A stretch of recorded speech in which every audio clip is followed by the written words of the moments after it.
Hello बच्चों, इस video में हम पढ़ेंगे चैप्टर रेस्पिरेशन इन ऑर्गेनिजम्स। तो आइए इस चैप्टर का इंट्रोडक्शन करते हैं। बच्चों, जितने भी लिविंग ऑर्गेनिजम्स होते हैं सबको एनर्जी के लिए, बहुत सारे फंक्शंस के लिए, अपनी ग्रोथ के लिए, नए सेल्स बनाने के लिए एनर्जी की जरूरत होती है। तो energy is also needed to conduct every chemical reaction in the cell. यदि एनर्जी नहीं होगी तो वो मर जाएंगे।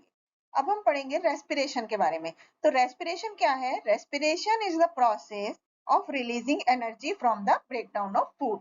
यानी कि रेस्पिरेशन खाने को ब्रेक डाउन करके उससे एनर्जी लेने के तरीके को हम बोलते हैं। तो रेस्पिरेशन एक फंडामेंटल है एंड लिविंग ऑर्गेनिज्म में एक वाइटल प्रोसेस है जो कि खाने से हमें एनर्जी देता है। इस प्रोसेस में शुगर्स जो होती है हमारे खाने में जो प्रेजेंट होती है वो ऑक्सीजन के साथ कंबाइंड होकर एक छोटे छोटे सब्सटेंस में ब्रेक डाउन हो जाती है हमारे सेल्स में। एंड जो शुगर की जो रिएक्शन होती है ऑक्सीजन के साथ उसे हम ऑक्सीडेशन बोलते हैं, जिससे एनर्जी रिलीज होती है। And energy release is used for various biological functions और लाइफ प्रोसेस जिसको कि which are considered as characteristics of living beings। यहाँ पर ये रिएक्शन दिखाई है, प्रोसेस ऑफ रेस्पिरेशन। एटमॉस्फेयर में जो ऑक्सीजन है उसे हम इनहेल करते हैं, ऑक्सीजन हमारी बॉडी में जाती है, फिर ब्लड सर्कुलेशन से ऑक्सीजन हमारे हर एक सेल में पहुंच जाती है, फिर उसमें खाना मिक्स होकर वो शुगर के साथ ऑक्सीडाइज हो जाती है हमारे खाने में, और फिर एनर्जी रिलीज होती है और कार्बन डाइऑक्साइड रिलीज होती है। एक्सहेलेशन के थ्रू हम कार्बन डाइऑक्साइड को वापस एटमॉस्फेयर में रिलीज कर देते हैं। तो रेस्पिरेशन जो होता है उसमें दो मेन प्रोसेस होते हैं। पहला एक्सटर्नल रेस्पिरेशन या ब्रीदिंग। तो ब्रीदिंग एक वो प्रोसेस है जिसमें कोई भी ऑर्गेनिज्म ऑक्सीजन रिच एयर को अपने एनवायरमेंट से अपनी बॉडी में लेता है and gives out air rich in carbon dioxide, और हवा में कार्बन डाइऑक्साइड गैस छोड़ता है। तो ऑक्सीजन जो होता है ब्लड कैरी करता है, हर एक सेल में पहुंच जाती है ब्लड के through, where the second part of respiration take place.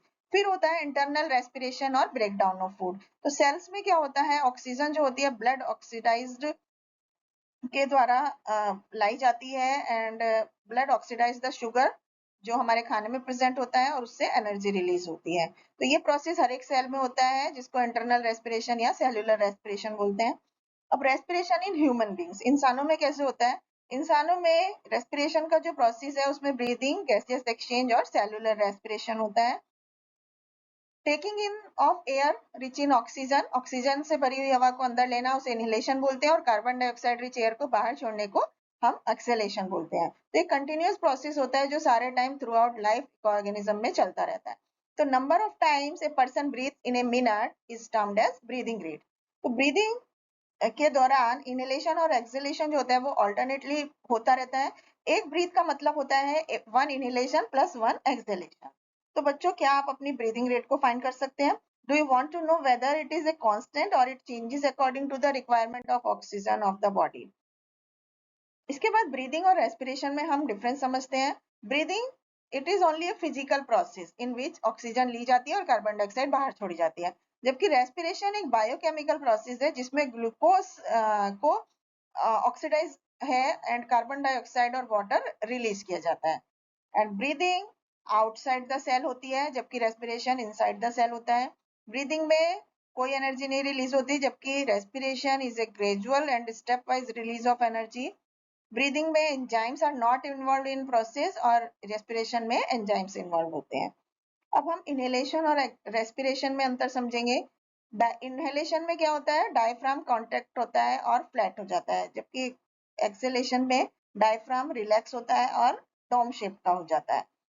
Inhalation में चेस्ट का वॉल्यूम कैविटी बढ़ जाते हैं, चेस्ट कैविटी बढ़ जाती है, और एक्सहेलेशन में कम हो जाती है।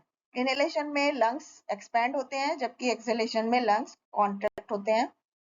इनहेलेशन में एयर लंग्स में जाती है जबकि एक्सहेलेशन में एयर लंग्स से बाहर निकलती है। What happens to the air that you breathe in? उस हवा के साथ क्या होता है जो आप अपनी सांस से अंदर लेते हैं? तो बच्चों, जो हवा हम ब्रीदिंग में अपने नोस्ट्रल्स के थ्रू अंदर लेते हैं, उस जो हमारे नोज में हेयर्स हैं, म्यूकस जो होता है हमारे नोस्ट्रल में होता है, उसमें डस्ट और जर्म्स फंस जाते हैं, ट्रैप हो जाते हैं, and nostrils also warm the air to body temperature.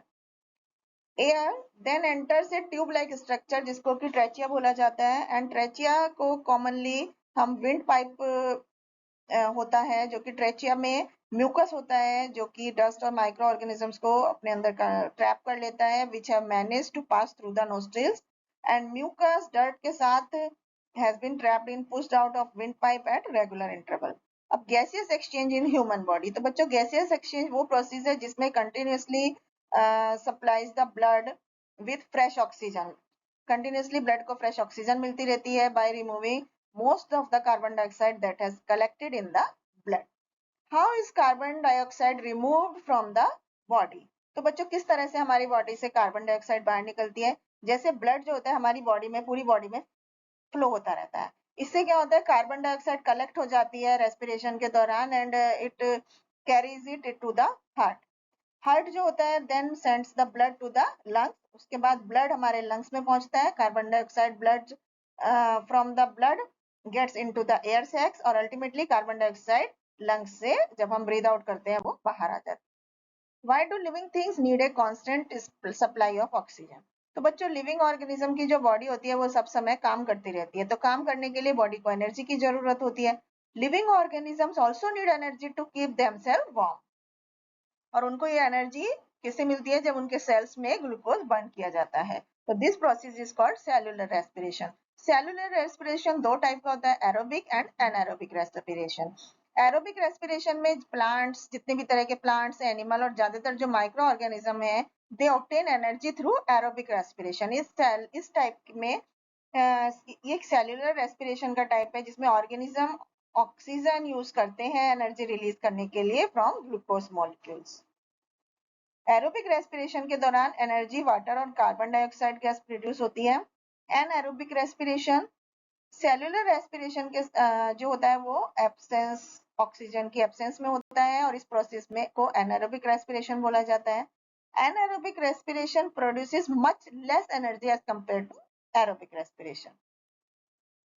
Anaerobic respiration in micro organism किस तरह से होता है? यीस्ट एक तरह का माइक्रोस्कोपिक फंगी होता है जो कि एनारोबिकली रिस्पायर करता है and that is it require no oxygen to respire.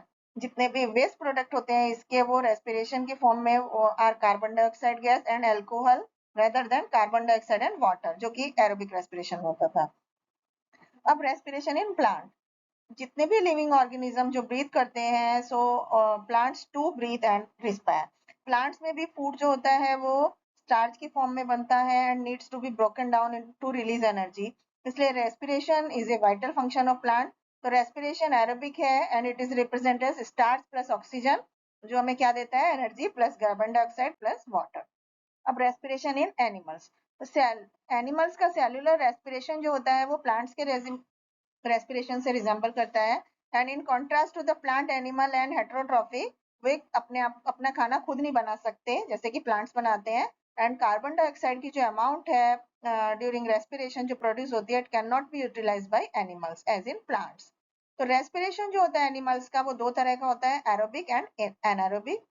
Aerobic मतलब प्रेजेंस ऑफ ऑक्सीजन में जो होता है एंड एनारोबिक मतलब एब्सेंस ऑफ ऑक्सीजन में होता है।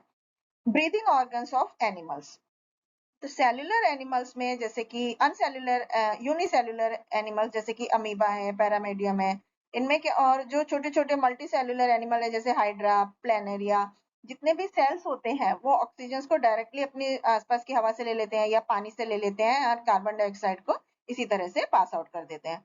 Among the advanced animals there are basically three types of breathing organ, skin जो कि उनकी आउटर बॉडी का कवर है, गिल्स जो कि आउट पॉकेट ऑफ टिश्यू होता है, and lungs in pocket of tissue that work best in air.